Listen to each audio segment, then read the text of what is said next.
Hello, everybody. I hope you are very well. We are fine. I am Gwladys Johnson, Akino Show.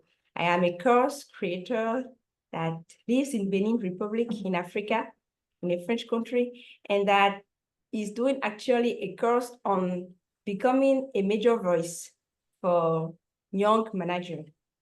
I've been entrepreneur since my 24, a decade ago. So I know very well the kind of challenges that very young entrepreneur can have to put themselves in a spot that they can see them.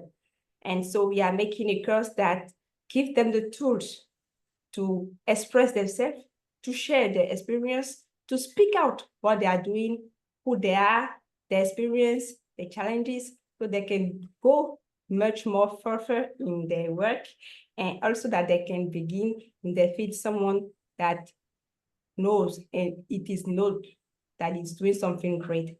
And today we are doing an interview with Gwenno Dafydd. She is a great woman. For 40 last years, he has been leadership and public speaking coach.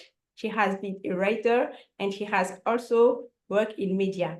So today we are talking with Gwen because we found that one of major points when you need to speak as a young manager is to overcome the fear of public speaking. Because you maybe know, or you maybe do not know, public speaking is among the first 3 fears of every human being. So when you are a young manager that you need to speak, you need to express yourself to go further, you need at first step to overcome this fear. And like Gwenno said in her website, if you are afraid of public speaking, if you have stage fright, she has tools that work that she can share with you, that she can show you the way so you can overcome this fear. So we are making a short interview with Gwen today, and she's sharing some of her tools and her insight of all this year of experience. So Gwen, once again, thank you for giving us this interview and welcome. You're very welcome. It's a pleasure to be here, Gwladys, and to share some of the tips that I've actually created for myself and have learned over. It's actually, I've been a performer since I was 4 years of age. So we're talking about 63 years of experience of being in front of people, of singing, of reciting, of presenting, of public speaking, of broadcasting, and all sorts of environments where being able to present yourself is really, really important. Okay, thank you, Gwen. So let's begin with our question. The first one is, why are people so afraid of speaking in public? Well, it's interesting that you said about it being one of the top 3 fears of people's lives. It's actually called glossophobia, and people are so scared of it because I think the top 3 are the following. So death, snakes, and public speaking. I am personally scared of snakes. I'm not too keen on death, but public speaking holds no fears for me at all. But your question was, why are people scared of speaking in public? There are many, many reasons. Some of them are they're scared that they won't know the answer to a question, that somebody makes them feel or look like a fool. There's another reason is that they feel that they might have a physical episode, possibly coughing. At its worst, they might even end up having a minor inconvenience where they need to go to the toilet because they're so nervous about it. So really, it's more or less about the feeling of exposure as a person who is unable to cope in this situation. Now, we all are public speakers. It's just that when we talk about public speaking, we think about a forum where you might be on a stage, but we actually speak in public all the time.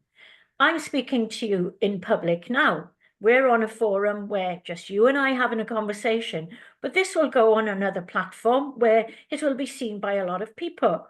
Now, I think one of the secrets about public speaking is that you think about just talking to one person. Because I remember when I started out doing radio, and one of the tips I learned at that point, and I've been working for the BBC broadcasting since 1979, and that's when I was an au pair and living in Belgium, and I got the job because the post was advertised on the radio on the BBC, and they wanted to talk to the person who got the job. And because I trained as in drama and Welsh, the country's language, I'm Welsh from Cardiff, I was very interested in pursuing a career in performance and in media. So I saw this as an opportunity to actually develop my public speaking skills, my performance, my broadcasting skills. So one of the tips I learned was always think as if you're speaking to one person. I have no problem speaking to you. You have no problem speaking to me. So we're not scared of that. We're scared of the potential of being in a position where we will look foolish for whatever reason, because of our inadequacies, or because we feel that we come over as being stupid. So that's one of the biggest reasons why people are scared. Thank you. So what is the first step that you recommend to someone that have to speak in public to be confident when he's speaking? What is the first thing to do? One of the things I do with my coaching clients, and it's something you can all do, is I get them to draw 3 circles, and I'm going to just do it here now. 3 circles. It's very simple, and you can all do it. So this is comfort, the middle one. The middle one is stretch, and then the outside one is panic. I did this with somebody who came, she came for a brand new public speaking course with me on Monday, and she's absolutely petrified of speaking in public.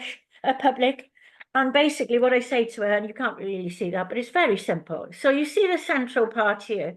I would write in the center circle, what are you comfortable with? What sort of public speaking experiences are you comfortable with? What do you feel is a stretch where you think, oh, I'm not feeling comfortable here, but I could possibly venture out there? And then outside here, you could put panic, where you think, I can't do that.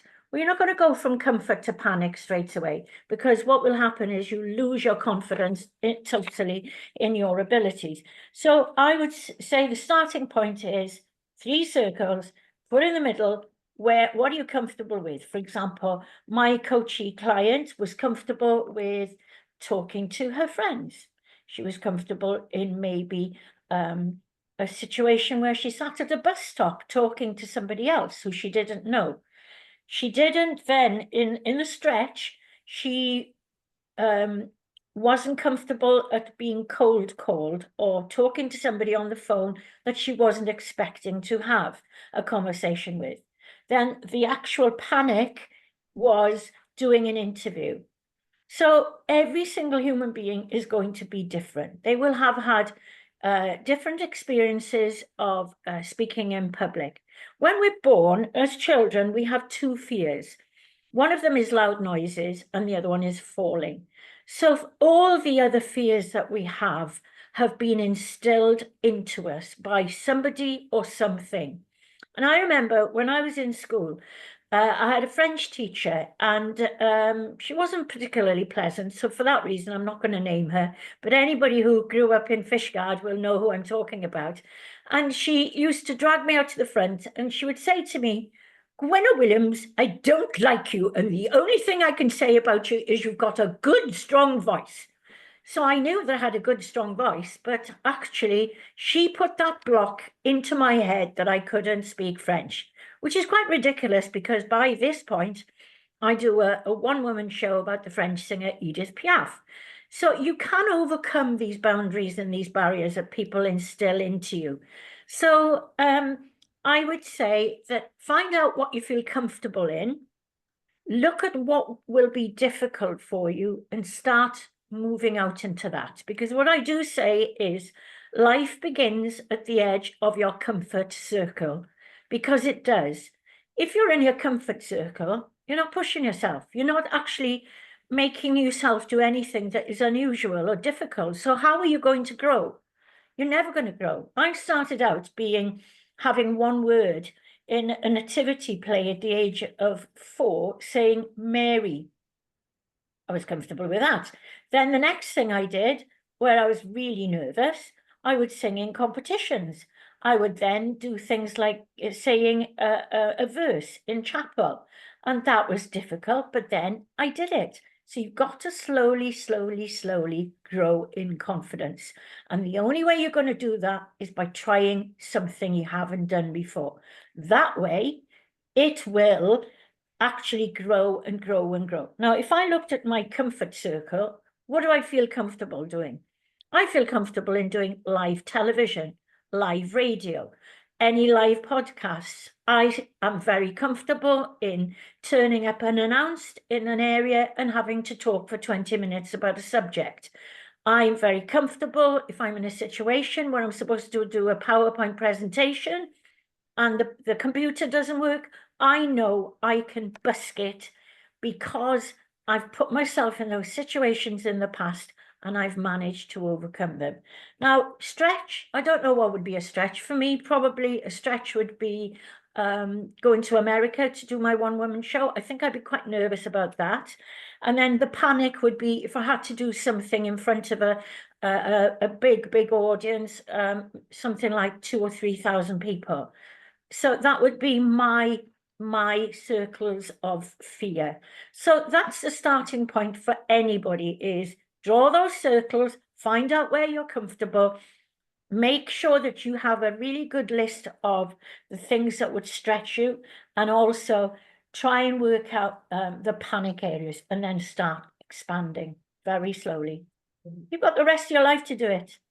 Okay, thank you.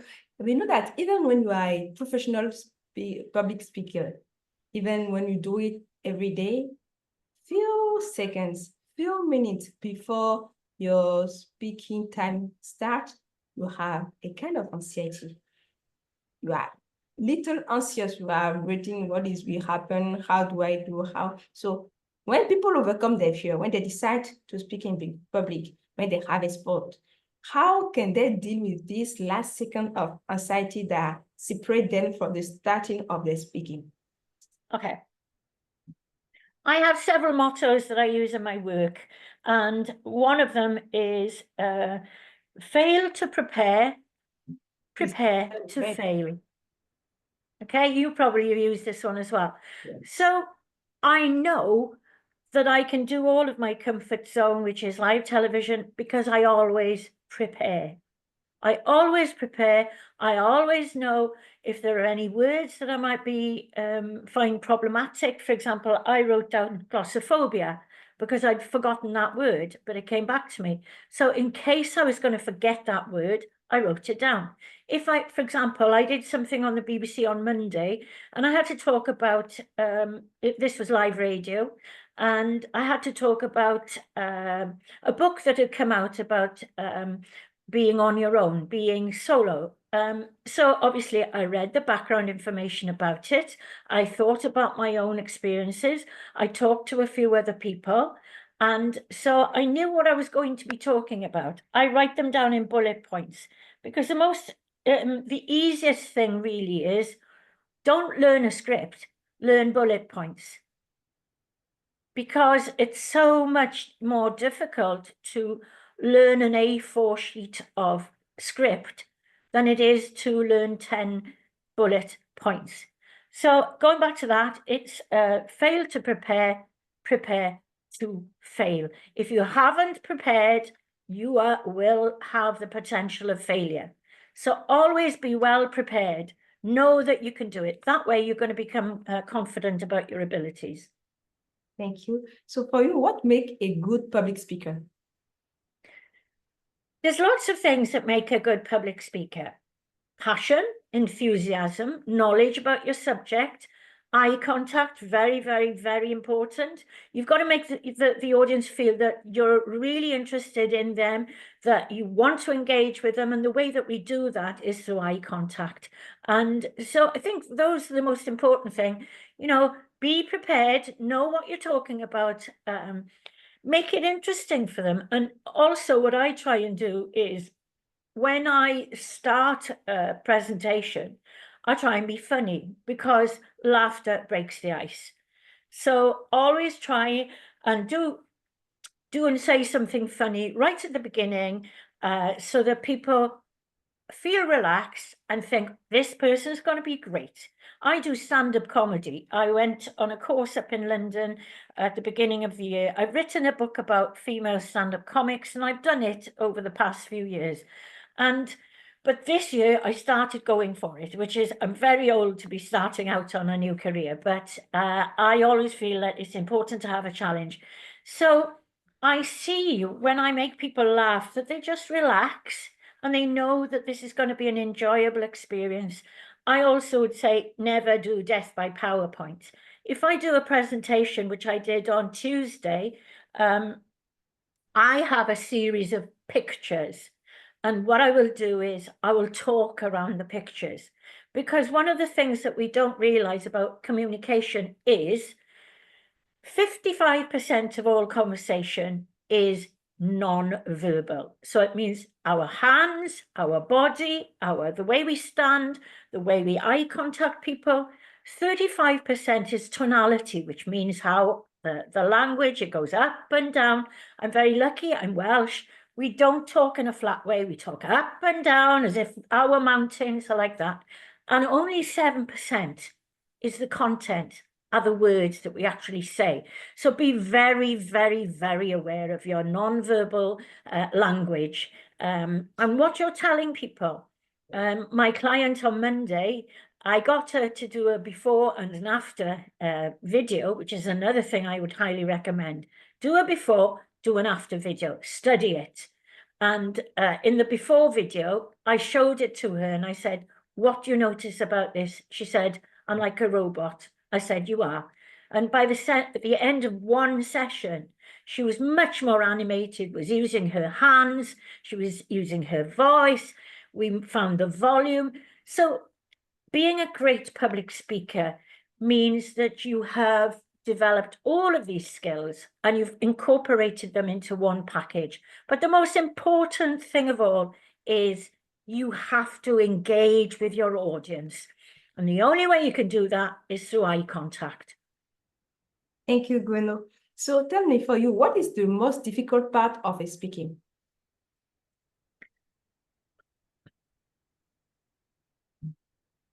Nothing for me. I just love it. I love communicating. What's the most difficult part? It'll be different for everybody. Some people will have trouble making eye contact. Some people will have terrible posture. Some people will not be able to use their hands. I don't find anything difficult about public speaking. But then again, there is an organization which you might have in Africa, I don't know, which is called Toastmasters International. And I went and I trained with Toastmasters International. And it is a set of skills that you can learn. Obviously, if you wanted to become a terrific public speaker, you would come to me because I can transform people. And I know I can do that because I had this experience where I was working for an organization and people were coming in off the street, literally. I had no idea who they were. They did one speech and I trained them all. And by the second time they did the same speech, everybody was transformed. So it is possible for everybody to become a fantastic public speaker if they genuinely want to. The nerves now, I think lots of people have nerves, and having been a performer throughout my life and done all sorts of things like live television, the worst television experience I ever had was when we had to write a song for a television program, and I hadn't learned the words because we'd written it in the morning, and we had to record and do this song in the afternoon. So I didn't even know the tune properly. So that for me was terrifying, excruciating, and I was this was many, many years ago, probably 30 years ago, but it was a horrible experience for me because I wasn't prepared. I hadn't done my work properly because of time constraints. So I was extremely nervous. Now, what I do about nerves, which is what most people will suffer from, is something called Bach's Rescue Remedy, which is a little tincture. It's a bottle. I don't know if you can get that in Africa, but you can certainly get that in Britain. And it is, you put some drops underneath your tongue and it helps to settle the nerves. But if you can't get hold of the rescue remedy, the magic way of controlling nerves is through breathing. Breathing is extremely important to a public speaker because basically breathing is what controls the volume. And obviously you want people to hear you. So on Monday, for example, my coach, I think Monday or Tuesday, she had no volume whatsoever. So what I did, I insisted that I walked away from her and I got her to put her hand on her stomach so that she would feel that she's breathing from her diaphragm. Diaphragmatic breathing is very important. Don't breathe from the shoulders. Diaphragmatic breathing is very, very important. So put your hand on your belly button and breathe in through your nose, sniff in through your nose, and then you'll feel your hand being pushed out. And that's correct breathing.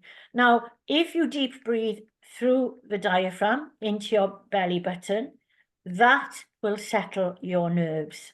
So nerves really, I suppose, are the most difficult part because it doesn't matter how skilled you are. If you're feeling terrified because of your nerves, you're not going to do it, are you?